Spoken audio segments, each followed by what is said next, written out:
आणि थोडं आयुष्य असून सुद्धा आयुष्य माणसाला 70 वर्ष आयुष्य आहे. 70 वर्षाच्या आयुष्यामध्ये 35 वर्ष कशात गेले विठ्ठल महाराज? झोपेत गेले, बरोबर ना? हा, झोपेत 35 वर्ष गेले, उर्वरित राहिले 35 वर्ष. 35 वर्षाच्या आयुष्यामध्ये 10 वर्ष शिक्षणात गेले. खाली किती उरले बाळा? खाली किती उरले? हा, शाळा शिकव बकऱ्या ओळखतो. हा, किती वर्ष उरले? 25 वर्ष उरले. 25 वर्षातून पुन्हा परत 10 वर्ष शिक्षणामध्ये गेले. खाली किती उरले? 15.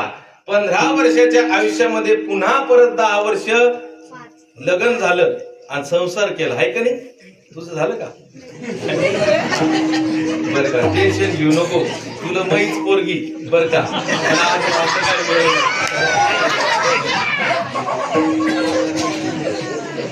असो.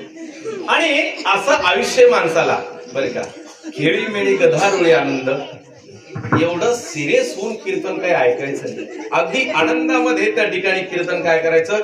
श्रवण करायचं. नाहीतर मड्यावानी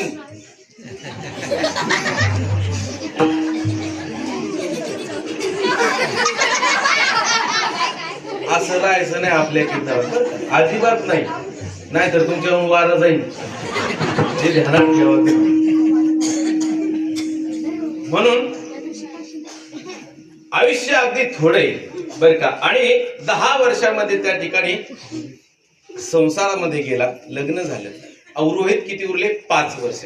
5 वर्षाच्या आयुष्यामध्ये 5 वर्षाच्या आयुष्यामध्ये पुन्हा परत कुणाचं लग्न असेल, कुणाचं दावळा असेल, कुणाचं तेरवा असेल, कोर्ट कचेरी जे असेल ते अशा याच्यामध्ये किती गेले? 5 वर्ष चालले. उर्वरित किती उरले आपल्या आयुष्यामध्ये? काही उरले. म्हणून अल्प आयुष्य मानव देह शतगणिले ते अर्धरात्र खाय, मध्ये बालत्व पीडा रोगक्षे, काय भजनासे उरले ते पाहे का, राम राम स्मरा. काय करा? राम नाम त्या ठिकाणी स्मरण करा. आयुष्यामध्ये काही त्या ठिकाणी उरले नाही. कोणाचे भांडणं असेल तर सोडून द्या.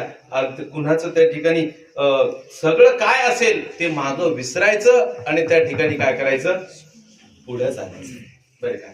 म्हणून पण संत महात्मे म्हणतात, हे जरी नाही की तुम्ही काय आम्ही किती सांगतो तुम्हाला आणि नाही ऐकलं तर आमच्या बापाचं त्या ठिकाणी काहीच त्या ठिकाणी जाणार नाही, हे लक्षात घ्या. आमच्या बापाचं काय जाणार आहे?